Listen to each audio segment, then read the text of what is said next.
Okay. Well. Megawannen, and welcome to a package opening video, guys. Special package that I ordered about a week. It actually seemed like it came pretty quickly, like a week and a half, maybe not even. Like probably about a week. But I ordered like a week ago from Vinegar Syndrome. Yeah, this is a film I just discovered really and started watching about half of it. This film has like a very interesting history of how it was made, and so I'm gonna go ahead and open it up. I'm doing this live, so I mean that way I don't have to upload it later. Just get it done with. It was like in the rain, or rather from the mailbox, and it wasn't sitting out there. It was, I believe, in the mailbox, but you know, it's raining, so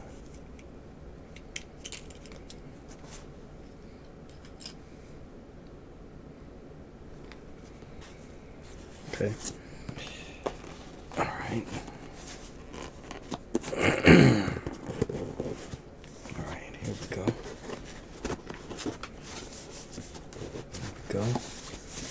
I think the guys in my guild already know what this is, what I ordered. So I was talking about this, and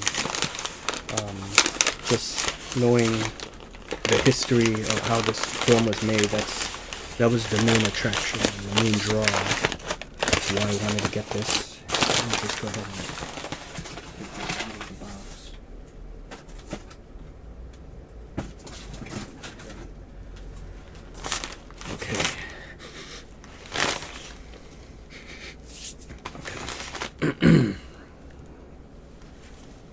Alright.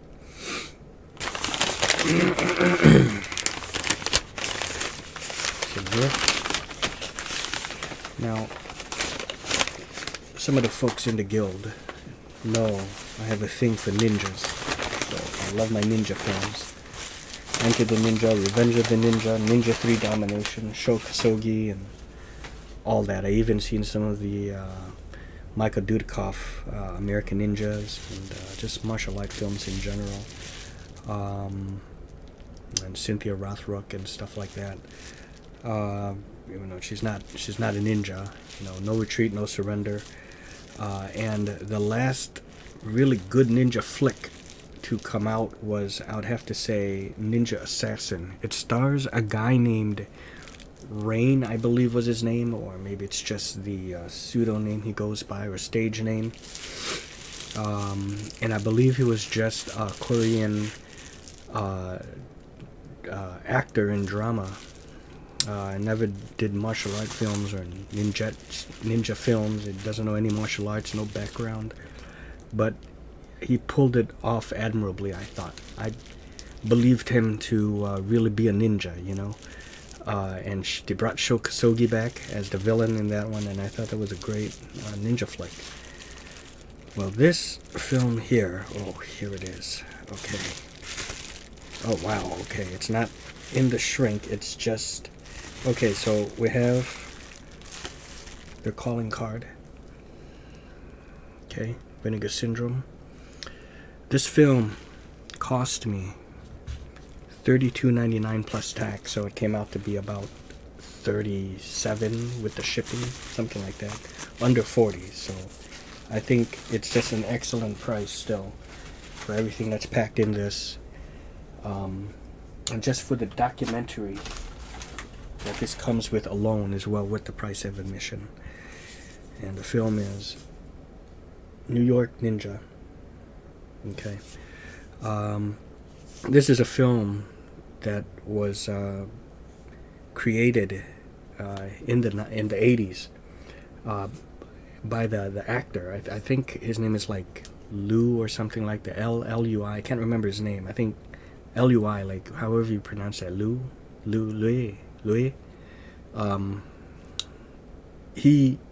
That's his last name.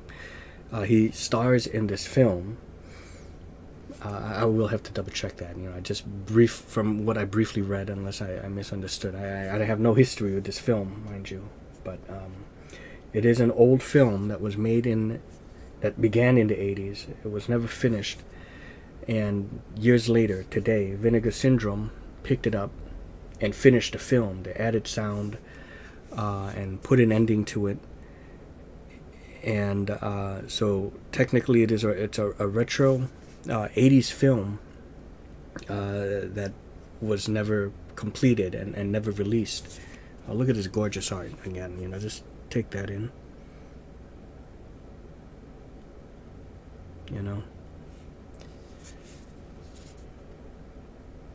Oh yeah, that's nice. Holding the ninja sword. And like I said, I've seen about half of it.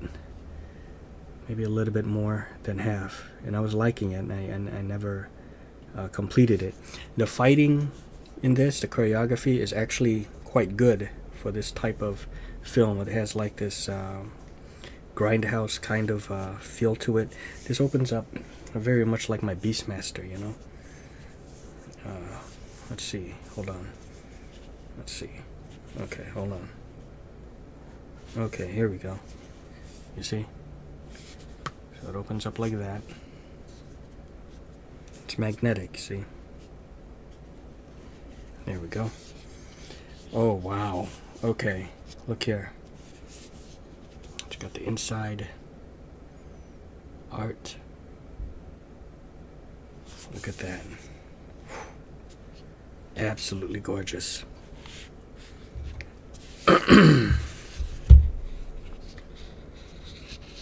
And here we go. Here we go. Oh, God, okay. Look here.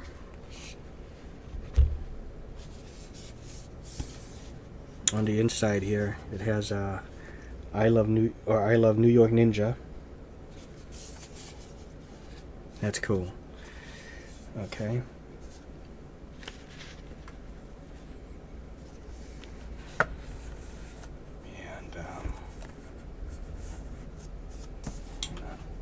And let me just okay, I can put that right over here.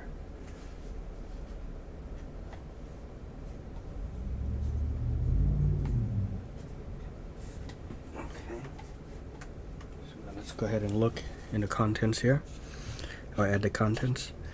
It comes with, I love it when these sets come with a booklet. And look at that. A Tale of Two Ninjas. A story of how New York Ninja came to be. And it's a fairly thick, booklet. It's not just a leaflet or one of those, those, I forgot what you call them.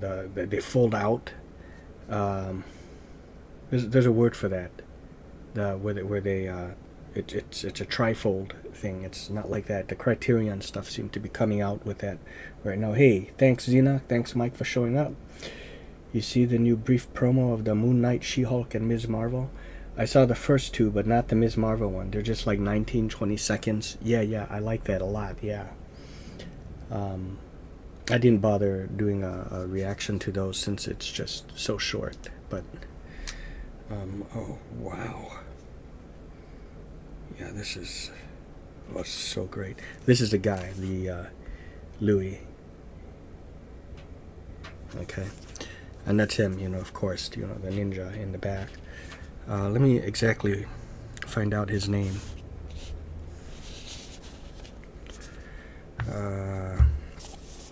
Okay, here's the cover, or the slip cover. Very retro 80s looking art, and ninja outfit. Okay, that's good. It's not like super tight or anything like that, so it can kind of come out easy, so that's good. Oh God, yeah, this is like a retro cover. Oh my God, look at that. Look at that. Hooray for New York Ninja. You see that? Oh, man.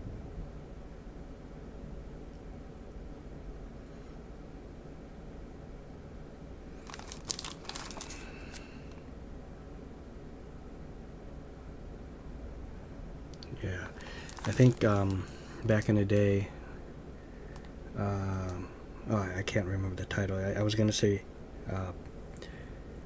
Vestron, but maybe I'm wrong. You know, those old ninja movies. You know, the Shokusogi ones. I don't think it was Vestron though. Couldn't be. But yeah, let's see here.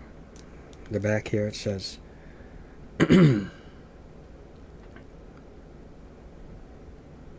You know, I don't know which is worse, you know. Reading it up close or far away, it still takes a while to focus, you know. John is just an average man working as a sound technician for... Hold on, let me try to get the guy's name down.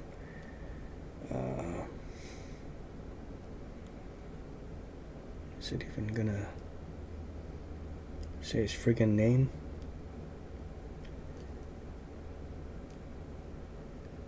Yeah, John Liu. His first name is just John, you know? Liu. Liu. Okay? John Liu. Okay?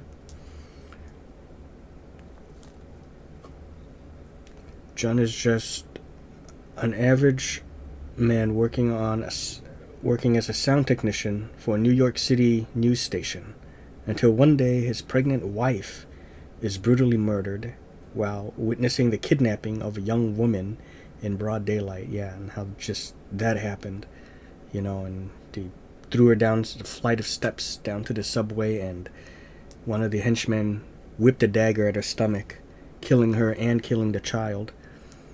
Turning to the police is for help. John soon learns that the city is overrun with crime and the police are too busy to help.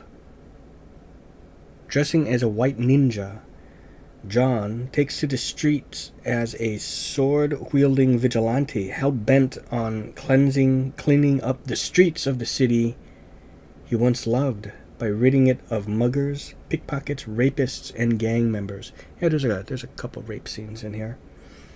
However, in John's quest for justice, he soon finds himself the target of every criminal in the city, including a mysterious villain known only as the Plutonium Killer.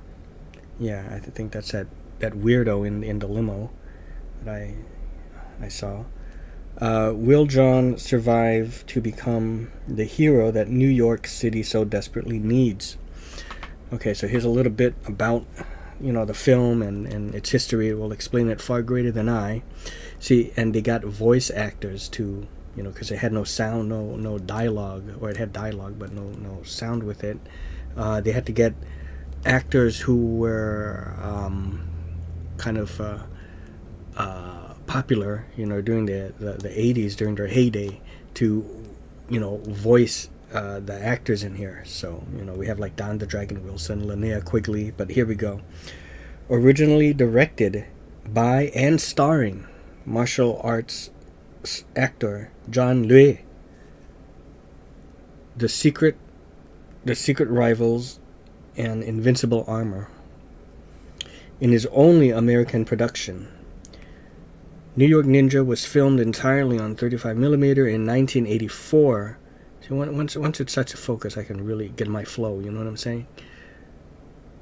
The project was abandoned during production, resulting in all original sound materials being lost over time. Yeah, I think they lost funding or something, or ran out of their budget. 35 years later, Vinegar Syndrome acquired the original unedited camera negative and painstakingly constructed and completed the film. Enlisting the voice talents of genre favorites Don the Dragon Wilson from Blood Fist and Whatever It Takes, Linnea Quigley, Return of the Living Dead, yup, what a role in that one. And she became this like nudist nudist zombie at the end of that. Boy. And she was also in like Night of the Demons and stuff.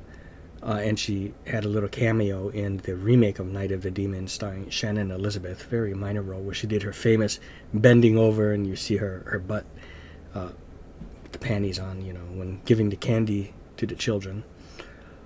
Oh, now I lost my spot. Oh, Nightmare Sisters. And it also stars Michael Berryman. The Hills Have Eyes, Auntie Lee's Meat Pies. Okay, I knew that name. Okay, Michael Berryman. He must be the guy with the weird kind of face. He has some kind of disorder, guys. You know, he has no hair. He's just has like a weird face. But I think he's an all-around very nice guy, or was. That's why I heard that name, John Berryman, or Michael Berryman. Don't quote me on this, but I believe also, if it's that same guy, he was in his very recognizable face. The Beastmaster 2 Through the Portal of Time, at the very end. Hello, brother. Hello, brother. What are you doing? We are on a pilgrimage to worship this structure. It was just a Corvette, a car, you know, that came from that other period. No one knows where it came from, but everyone wants to possess it. Ah, and he sees it, you know, Darth sees it, and then someone turns on the radio and this rock and roll music comes on, and everyone's like, you know, covering the ears, and Michael Berryman's covering, he's like, what the? And then he goes, rock and roll, and here's Michael Berryman, rock and roll, rock and roll, rock and roll, rock and roll, rock and, yeah. He was also in Michael Berryman. Star Trek V, directed by William Shatner, The Final Frontier, when he was talking to Sybok. It's all I have. Give me your pain. Release your pain. Release it. He became a henchman of Sybok, which was Spock's half-brother. And, of course, Hills Have Eyes, the inbred hillbillies. Still doesn't ring a bell? If you've seen, I believe it was The Devil's Rejects, starring, directed by Rob Zombie, and of course starring Sherry Moon and all them, and Rainn Wilson was in that one, and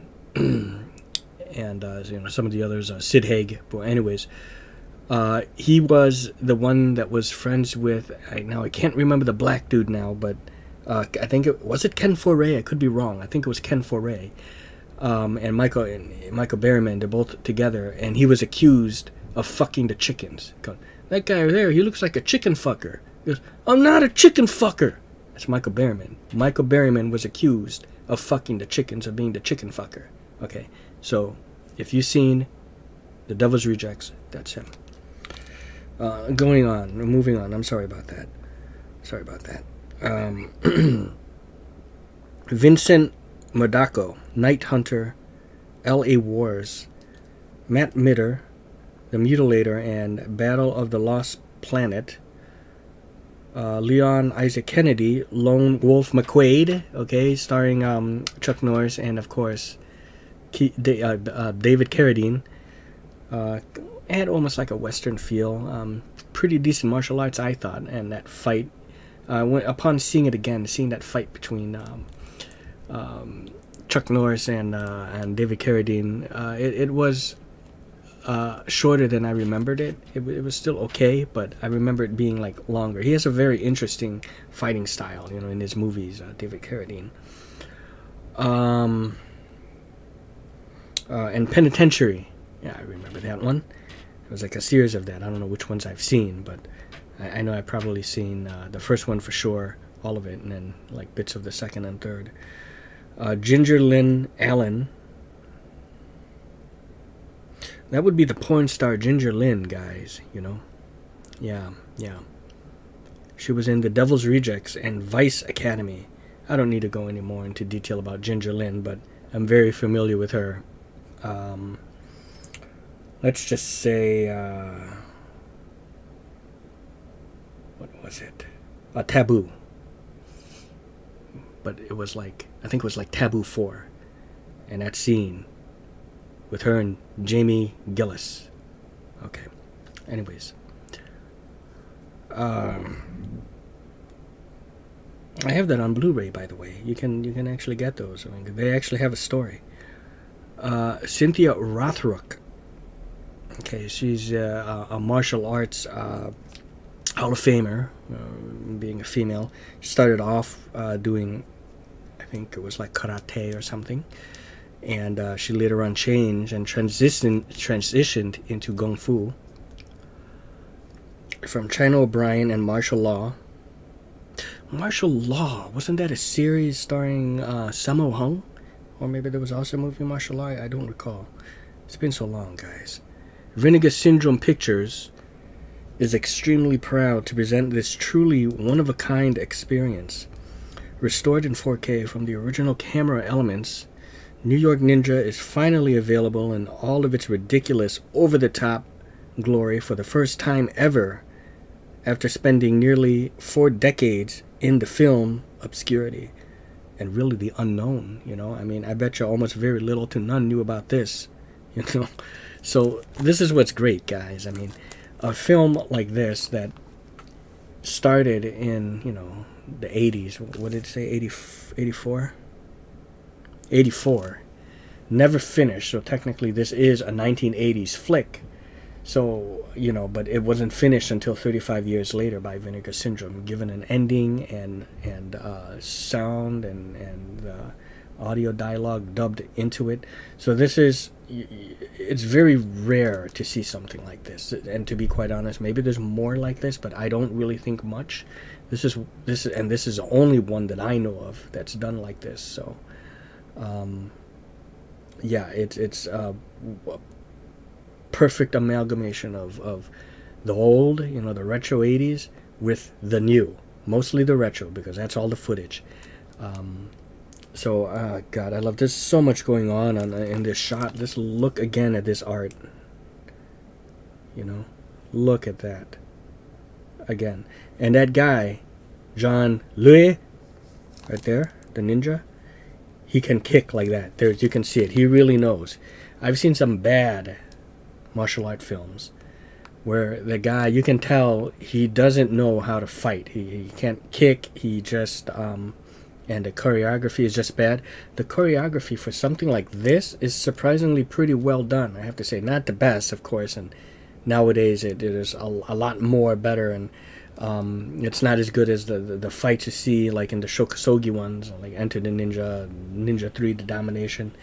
But for something like this that's low budget and grindhouse-like, it's very well done, I thought.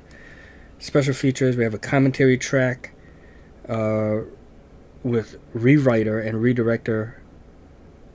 re-editor Curtis M. Spieler. Okay, so that must be the guy who just, you know, finished it up. Re-enter the New York Ninja, an extended making-of documentary with the cast and crew. Wow. Redirecting New York Ninja, an interview with Curtis M. Spieler. The music of New York Ninja. Interviews with the members of Voyager. I don't know what that is. The only Voyager I know is Star Trek Voyager, Captain Janeway, right? 7 of 9 and all that. Locations unmasked montage.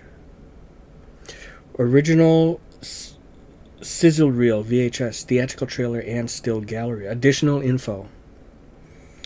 Region-free 2-disc Blu-ray set, scanned and restored in 4K from its 35mm original camera negative. Digitally remastered 2.0 stereo mix, and an optional analog. Reversible cover art, of course, you know, we got the subtitles. Cover art by R.P. Kung Fu Bob O'Brien. Reversible cover artwork by Tim Hodge of the Dude Designs. So very, very cool. Yeah,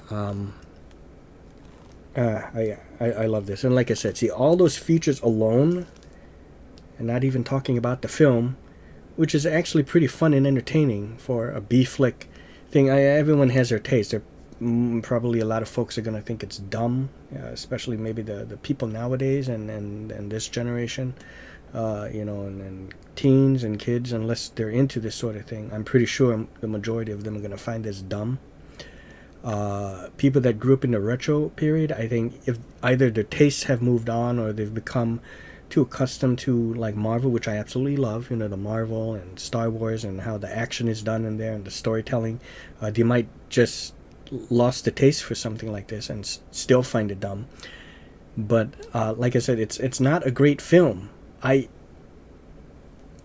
am biased when it comes to these type of films. You know, I love my ninja flicks, I love my 80s retro flicks. So yeah, of course I'm biased. I want to touch up a little bit, elaborate a little bit more, just very briefly about being biased when doing reviews and talking about stuff. Of course, you know, when I watch reviews, they may not think, they might not say for the most part that, you know, they're giving an unbiased review, but there's going to be a little bias in there, because you're going to have to give your take. When people watch someone's review, they want to hear your take, not just a general thing that everyone's going to say the same thing and everyone's going to be unbiased. Well, then the moment you start giving your opinion about it, your tastes and what you know, then it becomes a little unbiased. So it has to be a little unbiased. Otherwise, it's going to be, oh, this is like, it's an okay film, and I think everyone's going to like it. You know, and then if the next person says the same thing, the next person says the same thing, it's like a robot, you know, like a script. You know, it's very, you know, a static answer. When I see a review, I want to see biased, but you make that clear to them. And if it's not clear already, the moment when you say I'm a fan of this, then expect there to be favoritism. Then you take it for what it's worth. Well, I'm not into ninja flicks, so maybe I want to, but you hear what I have to say about it, you know, or the next person has to say about it. Someone who don't like ninja flicks might say something like, but surprisingly, I still like this one in a very fun, you know, you want to hear it for their opinions. Okay, that's my 2 cents on that. Anyways, yeah, so, you know, not, of course, the best ninja flick out there. You know, it doesn't touch any of the Shokusogi ones, but still a very fun film. You know, I still have to finish the other half of this with very respectable ninjutsu action, you know, especially coming from someone who knows what he's doing, you know, so it's very apparent, you can see that.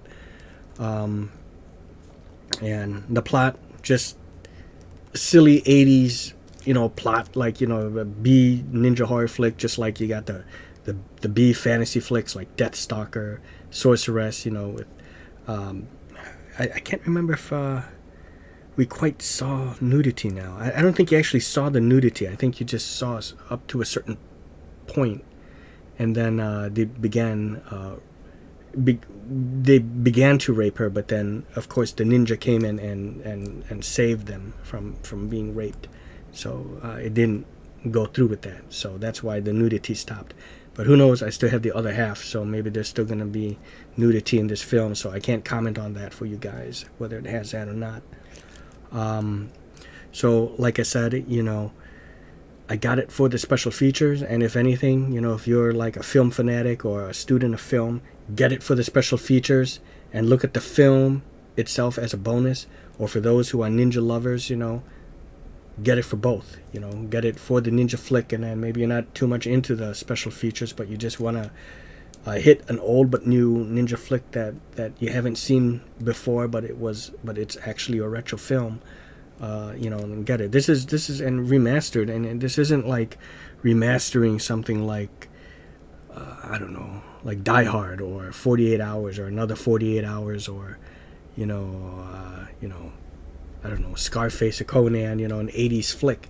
This is literally an unfinished product that was never released before and finished. So different from those type of old releases being remastered. So that's another thing to keep in mind. Okay. Yeah, so I love this release, love the slips, and again, I'll show you this slip cover right here. Okay, beautiful. And there we go. Thanks everyone for watching, and see ya. Join the Adventurers Guild. You know, we talk about movies, games, just everything. In the words of Slater Lewis, from my Funkoland days, which is now known as GameStop. Anything goes, man. Anything goes. Sky's the limit. Sky's the limit. Yeah. Have you played Driver? Yeah, I've played it. Yeah. When we try to hit the people, you know. Oh no, I have the British version. Anything goes. Sky's the limit. He didn't quite say those, but that was Steve Swift's interpretation of it. It's like, we try. He goes, you got the British version. Yeah, he made me a burn of it. We're playing it. trying to hit people over. It's exactly the same thing as the U.S. version. What a liar. He lied. I'm like, it's what he said. It's what he said. It's like, sky's the limit. Anything goes. He's like imitating him. And he goes, did you grab the right disc? I grabbed the right disc. He gave it to me. Anyways, see ya.